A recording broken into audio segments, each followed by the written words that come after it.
সার্জিস নাহিদদের মতো ফকিন্নির পোলারা নাকি প্রধানমন্ত্রী হবে। কে বলে এই ফকিন্নির পোলারা প্রধানমন্ত্রী হবে? এই কথা বলে ভাইরাল হয়েছে হোটেলের এই খালা। তিনি হোটেলে কাজ করে জীবনে যত টাকা কামিয়েছে তার অর্ধেকও কামাতে পারেনি সার্জিস নাহিদরা। তাই তো প্রধানমন্ত্রী হওয়ার দৌড়ে নাহিদদের চেয়ে বেশি এগিয়ে থাকবে আমাদের এই হোটেলের খালা। কারণ ভারতে চাওয়ালারা প্রধানমন্ত্রী হতে পারলেও আমাদের এই দেশে ফকিন্নির পোলা ও চাওয়ালারা কখনো প্রধানমন্ত্রী হতে পারবে না। তবে মেসের বুয়া কিংবা আবাসিক হোটেলের খালা হলে ভিন্ন কথা।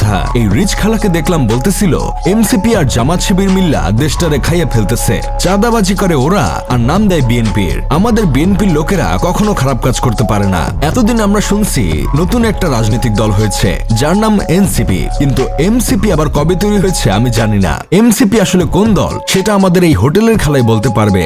বাংলাদেশের সবচেয়ে ধনী খালাকে দেখলাম আরো বলতেছে যারা এসব চাঁদাবাজি লুটপাট করে আসতেছে তাদেরকে জনগণ খাম্বার সাথে বাইন্ধা ক্রস দিয়া দিব। এই রিচ খালার কথা আমলে নিয়ে জনগণ সেদিন তাদের দলের চাঁদাবাজদের ধরে খাম্বার সাথে বেঁধে ক্রস দিয়ে দিছে। খালা যদি এই কথা না বলতো তাহলে কি আর এই কাজ জনগণ করত?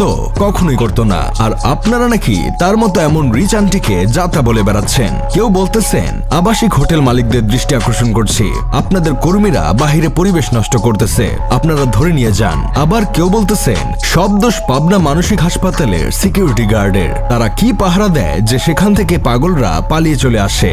আমাদের দেশের সবচেয়ে বড়লোক খালাদের মধ্যে একজন তিনি, আর আপনারা তাকে এসব বলে বেড়াচ্ছেন। ছি ভাই, আপনাদের লজ্জা হওয়া উচিত। হতেই পারে তিনি বিগত 16 বছর হোটেল ব্যবসা করে কোটি কোটি টাকা কামিয়ে বড়লোক হয়েছে, তবুও তো তিনি এখন বড়লোক। হতে পারে তিনি মাথার ঘাম খাটে ফেলে টাকা কামিয়েছে, তাই বলে আপনারা এইভাবে তাকে অপমান করতে পারেন না। আমরা এর তীব্র নিন্দা জানাই। এখন আপনারা অনেকে বলতে পারেন এই খালা আবার কিভাবে কোটি কোটি টাকার মালিক হলো? উনাকে দেখলে আর তার গলা শুনলে তো মনে হয় চায়ের দোকানদারি করে। এতই যদি বড়লোক কোটিপতি হতো তাহলে 50 টাকার জন্য ভাড়া খাটতে মিছিলে আসছে কেন?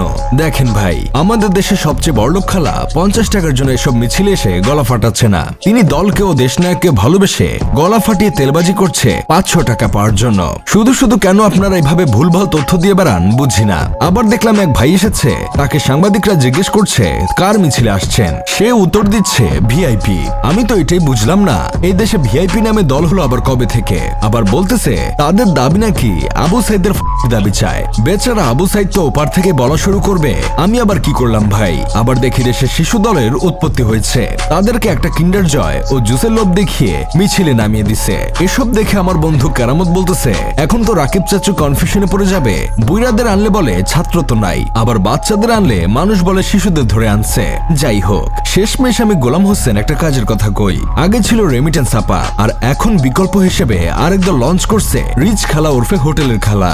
এভাবে গলা ফাটিয়ে তেল মারতে মারতে দেখবো রিচ খালা একদিন সংসদে বসে গেছে। এটা তো বাংলাদেশ, এখানে সবকিছুই সম্ভব।